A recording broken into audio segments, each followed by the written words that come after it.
The main reason we all get the DJI Pocket 2 is because it's small and compact. You can pretty much fit it anywhere. It's ideal for traveling, any type of family trips, any location where you don't want to draw attention on yourself. Incredible resolution, the 4K looks amazing.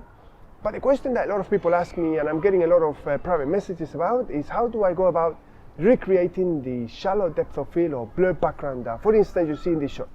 I'm shooting this with a Pocket 2, but this clearly doesn't look like the footage that you get with a Pocket 2.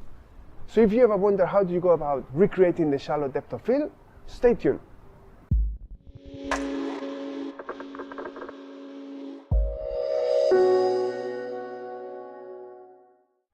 Just a quick insert here to announce the winner of my giveaway a couple of weeks ago.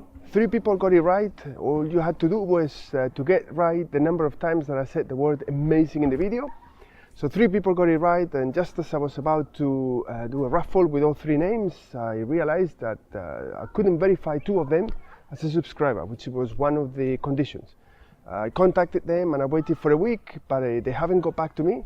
So the winner, I have to announce, is the only one that I've been able to verify as a subscriber, which is Mahlis Ertugrul. I hope I pronounced your name right, but if I haven't, I'm really sorry. I'll be contacting you to get this set of NDs for the Pocket 2 over to you. By all means, feel free to send me a private message. I'll be giving away a chest mount in my next video, which will come out in the next few days. So subscribe to the channel and you get a notification when the video comes out. And well, hopefully you subscribe to the channel for more than just the giveaways. Anyhow, with that being said, let's get the video going. What you see here is being filmed with a Canon DSLR camera and a 16 to 35mm L-series zoom lens, at a focal length of around 30 to 32mm. And what gives DSLR or film lenses that distinctive and unique look is the shallow depth of field or blurred background that you see here.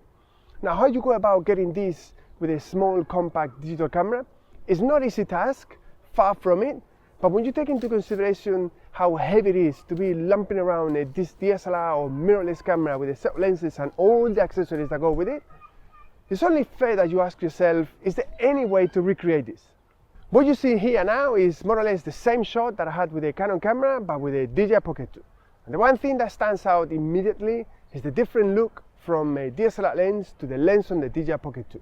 Wouldn't it be nice that DJI would give us the ability to cheat or recreate depth of field, just as Sony does with, let's say, the Sony CV1, where you press a button and magically the background gets blurred out. But at the moment, that's just pie in the sky and it just cannot be done. Now, with the DJI Pocket 2, you can do shallow depth of field or blurred background. You just have to bring the camera right up to the subject, which is fine for hands or holding an item to the camera or plants or flowers or things like that. But it's definitely not something that you can do with a person, because you would have to bring the camera right up to someone's nose, and that's just not going to happen. Now, what you need to understand is that this is not done on camera. The Mimo app will not allow you to do anything other than what you can do within the Mimo app, and there is no way around this. You can't use any other third-party app like you can with a smartphone. And like everything that is software-based in life, it's processor intensive, and I genuinely mean processor intensive. But you'll be able to dial up and down the blurriness in the background, just as you see here, giving you amazing looking footage. Now, let's talk logistics. This effect is done in Davinci Resolve, the studio version, not the free version, the studio version. So if you own already the studio version, or you considering on upgrading to the studio version, or you're looking for an excuse to upgrade, this might just be it. Let's just jump right into it. Okay, so here we are in Davinci Resolve, the studio version, not the free version. Unfortunately, this effect or trick or hack, whatever you want to call it, will not work with the free version. You just can't do it. Anyway, let's get right into it. So we come into the grading section or grading panel. And what we want to do is we want to create a serial note or a copy of the note, for instance. And we come to this section here with it's called Magic Mask, this little drawing of a person. And the moment you come into this section, you just draw a little line on the subject that you want to highlight. And you can toggle on and off the mask that is creating. Is pretty much rotoscoping and it's doing it for you. But what you need to understand is that this is really processor intensive, okay? So you can refine the mask and you can go into better. You can clearly see there is a difference. If I now do select faster, you can see that there is it's a spilling. But the moment I go better, it refines the mask and it captures the edges. But for the purpose of doing the initial render, faster is fine. Playback, you don't want to have it on off. Is half resolution is fine. It will go a lot quicker. And we just now hit render. Now, this is quite processor intensive, and this is 4 seconds, and it will probably take about a minute. And I'm using a MacBook Air M1, 8-core CPU and 8-core GPU. So obviously you're gonna need a beefed up computer for this. If you have a bit of an oldie, it's gonna struggle, if at all able to do it. But anyhow, while it does it, one thing I wanted to also tell you is that the program gets most of it right. Obviously, you can select and add additional points and remove sections, but I find that most of the times it gets everything right. I don't worry too much if the hands go out of the mask and they're not inside the mask, because when you move the hands, it's so quick that you can't really tell the difference. So the main thing is that you get the mask done. Okay, so once you get the tick, means that it's done.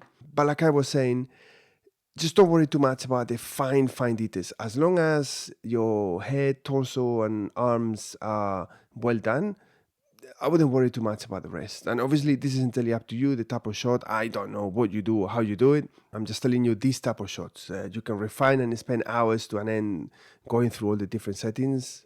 But most of the times, just the basic setup that I just done will be fine. Okay, so we now come to the slight refining section. I usually now like to do, once the render is done, do better. I like to do smart refine down to 60 and the blur radius 60 as well. So that means that there is a really nice blur between the mask or the rotoscoping mask and the background. And then when you come here, you come to the open effects, and then you get lens blur, and then just drop it there and invert this, and suddenly you just got remove that depth of field. Obviously this doesn't look natural. This is way too much. It looks odd. Plus the edges, as you can see, they're kind of spilling out because of the blur. But obviously you don't want something that looks so unnatural. You want something that looks natural. So 2.5, and then suddenly it looks much better. Okay, so this is the footage with the effect, and this is without. And you can clearly see that immediately the moment the effect comes on, there is a separation between the subject, in this case myself, and the background. And if we were to obviously do off, it will look even sharper, and it will play really nice. And obviously now you can spend time going through every single setting, and then you can fine tune the mask and spend time. But a lot of the times, once things get moving, it will be totally fine. Now, one thing you need to bear in mind is that this is really, really processor intensive. Okay, so if you try and play this back, it's just not going to do it. It's going to struggle. Okay, but if we remove the effects, the program comes back to playback, no problem. Okay, so it's very processor intensive. There is a way that you can do a render in place if you want to play this back on the timeline, but it's going to render this, and trust me, it's not quick. Okay, so my advice is that you do this effect at the absolute very, very end, when you've already brought the several tracks that you might have on your timeline right down to just a single one. You've done the grading, you've done the sound and everything, and then you just go clip by clip on, let's say, the talking heads that you want to have. Now, if you have a 1 minute or 2 minutes or 3 minutes or 5 minute talking head, the rendering is going to be really, really long. Okay, the way I do it, as you probably see on my videos, is I talk to camera for 10, 15, 20 seconds, 30 seconds at most, and then I have B-roll. And obviously that B-roll, I choose whether I want depth of field or not. It's entirely up to whatever camera you use to do the B-roll. But it's only a few seconds, 10 seconds, 7 seconds, 15 seconds, and that's manageable.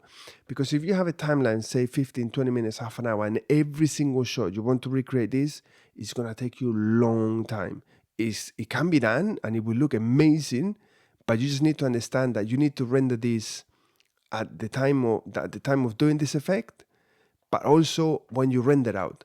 And I am telling you, rendering this clip out with this effect on, it will take a long time. It's not going to be done quick, and you need to allocate time for this rendering, which probably be overnight, or depending on the length of the timeline, it could be up to a day or 2 days. So this is something that you need to play with and see what works for you based on your shooting style and what it is that you want to do. But the footage looks absolutely amazing. It's a complete transformation from the original, where everything is in focus, as you can clearly see here, to basically come into something like this, which obviously looks much more similar to a DSLR camera or a film camera. I hope you enjoy the video and you learn something, and you can apply this to the videos that you make.